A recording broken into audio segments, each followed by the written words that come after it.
Assalamualaikum warahmatullahi wabarakatuh. Perkenalkan, kami dari kelompok 9 yang terdiri dari saya sendiri, yaitu Muhammad Surya Atmaja, dan rekan saya yang bernama Ikhfa Asmaulia. Pada video kali ini kami ingin menjelaskan mengenai lembaga independen yang ada di Indonesia. Pertama-tama saya akan menjelaskan mengenai pengertian dari lembaga independen itu sendiri. Pengertian dari istilah independen adalah adanya kebebasan, kemerdekaan, kemandirian, otonom, tidak dalam dominasi personal maupun institusional, sehingga ada pelaksanaan kehendak bebas atau yang disebut juga dengan free will, yang terwujud tanpa ada pengaruh yang secara signifikan merubah pendiriannya untuk membuat keputusan atau kebijakan. Secara filosofis, person atau institusi yang independen dibatasi oleh tujuan-tujuan yang mulia, yang ditetapkan sendiri atau ditetapkan oleh otoritas yang lebih tinggi dalam operasional selanjutnya tidak dapat lagi mencampuri pelaksanaan fungsinya yang independen. Perkembangan model kelembagaan negara tersebut juga terjadi di Indonesia. Melalui amandemen konstitusi, format penyusunan lembaga negara kemudian lebih diarahkan untuk menyesuaikan dengan aspirasi rakyat dan kebutuhan perkembangan zaman. Pada konteks ketatanegaraan Republik Indonesia, Konstitusi Republik Indonesia menampilkan wajah baru setelah selesainya 4 perubahan Undang-Undang Dasar Negara Kesatuan Republik Indonesia tahun 1945 secara berantai yang dilakukan oleh MPR RI selama kurang lebih 4 tahun, yaitu sejak tahun 1999 sampai dengan tahun 2002. Salah satu kecenderungan wajah ketatanegaraan Indonesia serta perubahan Undang-Undang Dasar 1945 adalah lahirnya lembaga negara independen maupun lembaga non-struktural lainnya serta komisi eksekutif.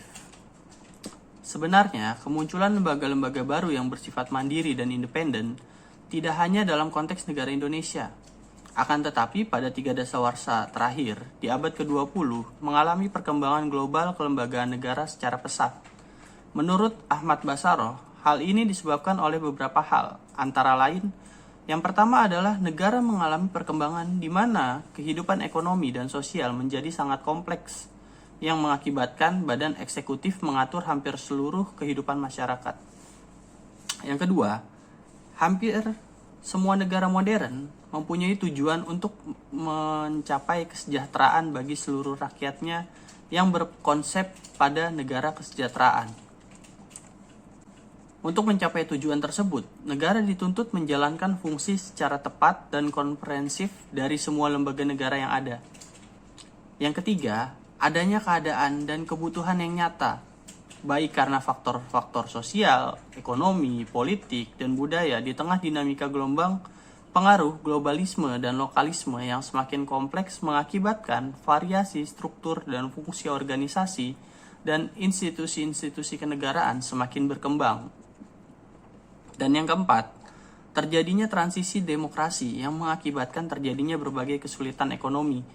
Dikarenakan terjadinya aneka perubahan sosial dan ekonomi, negara yang mengalami perubahan sosial dan ekonomi memaksa banyak negara melakukan eksperimen kelembagaan. Trauma yang panjang akan otoritarianisme dan absolutisme menyebabkan model kelembagaan negara disusun sedemikian rupa secara terpisah dan setara, sehingga dapat saling mengimbangi dan mengawasi. Seiring waktu, tuntutan akan perbaikan pelayanan, transparansi, dan akuntabilitas pihak penyelenggara negara juga harus menguat sehingga mendorong adanya reformasi institusi negara.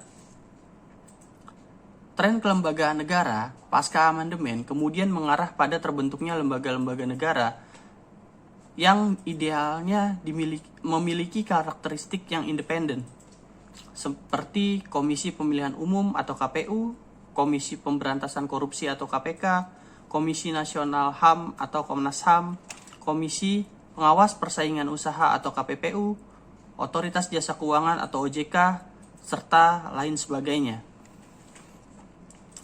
Pembentukan lembaga-lembaga negara baru dalam konteks transisi demokrasi di Indonesia pada dasarnya menjadi kelaziman berdasarkan semakin tingginya tuntutan dari masyarakat sipil terhadap struktur ketatanegaraan yang diharuskan memerintahkan konsep-konsep atau ide-ide mengenai hak asasi manusia dan demokrasi.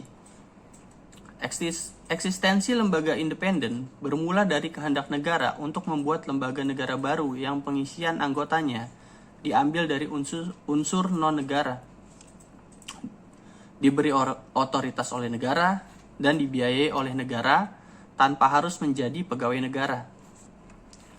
Pembentukan lembaga-lembaga independen ini dapat dikatakan hanya cenderung bersifat reaksioner, sehingga menjadi tidak jelas kedudukan dan marwahnya dalam sistem ketatanegaraan. Bahkan tidak dipungkiri bahwa lembaga independen di Indonesia terkadang dibentuk untuk alasan pencitraan rezim saja. Dalam prosesnya, terburu-buru. Sebagai contoh Komisi Pemberantasan Korupsi atau disebut juga KPK. KPK adalah lembaga negara yang dalam melaksanakan tugas dan wewenangnya bersifat independen dan bebas dari pengaruh kekuasaan manapun. Namun, jika membaca Undang-Undang Nomor 30 Tahun 2002 tentang Komisi Pemberantasan Tindak Pidana Korupsi maupun Undang-Undang Nomor 19 Tahun 2019 tentang perubahan atas Undang-Undang Nomor 30 Tahun 2002 tentang Komisi Pemberantasan Tindak Pidana Korupsi, tidak ditemukan penjelasan mengenai maksud dari independensi tersebut. Faktanya, ketika KPK menerjemahkan kata independen dalam wujud tindak nyata pengusutan beragam kasus korupsi, masih timbul kontroversi di berbagai kalangan. Misalnya saja, KPK sering dianggap arogan dan menyalahgunakan kekuasaannya, bahkan eksistensinya dinilai dapat menghambat laju investasi. Kehadiran lembaga-lembaga tersebut menuai pro dan kontra. Tidak jarang kehadiran lembaga tersebut mendapat pertanyaan negatif. Kelahiran komisi-komisi negara di Indonesia sering dinilai sekedar pelengkap penderita dari cabang kekuasaan tertentu. Sekilas nampak lebih dari perwujudan kelatahan kita dalam berdemokrasi dan berbagai kuasa.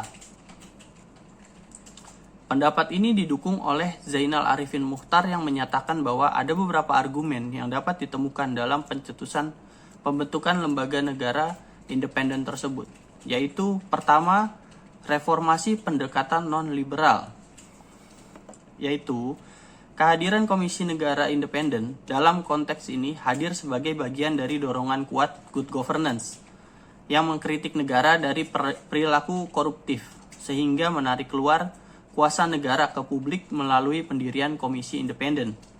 Artinya, faktor peranan program reformatif ala neoliberal paling tidak ikut memaknai proses hadirnya lembaga-lembaga negara independen.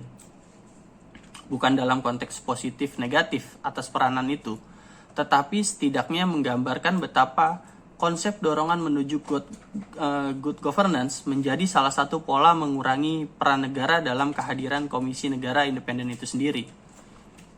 Yang kedua, kewajiban transisional untuk menunjang hal tertentu, yaitu kewajiban transisional ini tentunya bisa dimaknai dalam kerangka kondisi transisi yang membutuhkan hal-hal khusus yang menunjang kebutuhan transisi. Yang ketiga adalah kebutuhan percepatan demokrasi, yaitu transformasi demokrasi yang lebih partisipatif telah membuat dorongan bagi kehadiran lembaga negara independen, baik dalam kaitan pelaksanaan tugas tertentu yang dulunya dimiliki oleh negara atau tugas tertentu dalam melakukan pengawasan terhadap negara. Yang keempat adalah bagian pencitraan kekuasaan, yaitu negara membuat lembaga negara baru seakan-akan dalam paradigma menjamin kekuasaan negara tetap bisa berjalan melalui kemauan rezim untuk melakukan perbaikan. Padahal, perbaikan yang dilakukan dibaluri dengan agenda tertentu yang biasanya ditujukan dalam hal yang ingin dicapai. Yang kelima adalah mengurangi tugas lembaga penyelesaian sengketa antara negara dan warga negara, yaitu negara ingin lembaga-lembaga negara independen mengurangi persengketaan langsung antara negara dengan warga negara, di mana warga negara akan berhadapan dengan lembaga-lembaga terlebih dahulu di dalam mekanismenya. Yang keenam adalah adanya kekecewaan terhadap lembaga yang lama, yaitu faktor ini akibat dari tingginya tingkat kekecewaan terhadap lembaga negara lama yang telah ada sebelumnya. Artinya, salah satu tampak adalah berbagai kemuakan terhadap lembaga lama yang bekerja tapi gagal memberikan hasil yang diharapkan. Belum lagi kondisi lembaga lama yang dianggap penuh dengan praktik korupsi, kolusi, dan nepotisme. Dan yang ketujuh, ketergesa-gesaan dalam legislasi, yaitu untuk melakukan spesifikasi pengurusan hal tertentu dalam rangka capaian kinerja tertentu. Berbeda dengan lembaga negara klasik, seperti lembaga eksekutif, yudikatif, dan legislatif, yang mengurusi semua hal dalam kaitan wilayah masing-masing cabang. Maka Komisi Negara Independen erat kaitannya dengan salah satu hal tertentu. Meski kemudian bermodel campuran, yang berarti juga mengerjakan hal-hal yang menjadi ciri kekuasaan eksekutif, legislatif, dan yudikatif.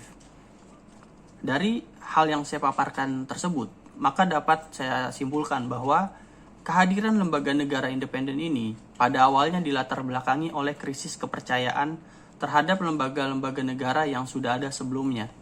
Krisis kepercayaan ini bukan saja dimonopoli oleh publik secara umum, tetapi juga oleh para elit politik. Krisis kepercayaan ini berawal dari kegagalan lembaga-lembaga negara yang ada dalam menjalankan fungsi-fungsi utamanya atau sebagai akibat dari meluasnya penyimpangan fungsi lembaga-lembaga yang ada dalam kurun waktu kurang lebih 32 tahun pada masa Orde Baru. Hadirnya lembaga negara independen juga karena adanya keterbukaan yang mendorong masifikasi kepentingan dan tuntutan masyarakat sebagai dampak modernisasi sekaligus perubahan sosial politik dalam masyarakat yang selama ini kurang sekali diagresikan secara memadai oleh lembaga-lembaga negara yang tersedia. Perubahan-perubahan sosial politik tersebut juga telah melahirkan pergeseran paradigma dalam melihat perbedaan secara tegas ranah negara dan ranah non-negara yang menjadi skema dasar dan konstruksi argumentasi trias politika. Saya kira sekian dari saya mengenai lembaga independen. Selanjutnya akan dilanjutkan oleh rekan saya yaitu Ikhfa Asmauliah terkait dengan kedudukan dan keberadaan lembaga independen. Sekian dari saya, terima kasih.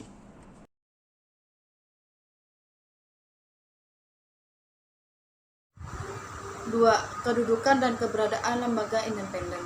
Berdirinya lembaga negara independen merupakan salah satu bentuk perkembangan baru dalam suatu sistem ketatanegaraan, khususnya Indonesia, untuk menentukan institusi yang disebut sebagai lembaga negara independen dapat melalui analisa dalam hal dasar pembentukan lembaga negara. Pasca perubahan konstitusi, Indonesia membagi lembaga-lembaga negara dalam 3 kelompok. Yang pertama adalah lembaga negara yang dibentuk berdasarkan atas Undang-Undang Dasar 1945. Kedua, lembaga negara yang dibentuk berdasarkan undang-undang. Menurut Bintan R. Saragih menggolongkan lembaga negara secara fungsional dalam kaitannya dengan penyelenggaraan negara, meliputi lembaga eksekutif, legislatif, dan yudikatif. Dalam ketatanegaraan Indonesia saat ini, lembaga negara berdasarkan Undang-Undang Dasar 1945 terdapat 14 jenis, yaitu A. Majelis Pemusyawaratan Rakyat, B. Dewan Perwakilan Rakyat, C. Dewan Perwakilan Daerah, D. Presiden, E. Mahkamah Agung, F. Badan Pemeriksaan Keuangan, G. Pemerintahan daerah seperti gubernur, DPR tingkat provinsi, wali kota atau bupati, dan DPRD tingkat kabupaten atau kota. H. Komisi Pemilihan Umum, I. Komisi Yudisial, J. Mahkamah Konstitusi, K. Bank Sentral, I. TNI, M. Polri, N. Dewan Pertimbangan Presiden. Dan yang ketiga, lembaga negara yang dibentuk berdasarkan atas pemerintah keputusan presiden untuk menjalankan sebuah kebijakan negara dalam arti pergerakan roda pemerintahan yang tidak tercakup dalam lembaga organ konstitusi.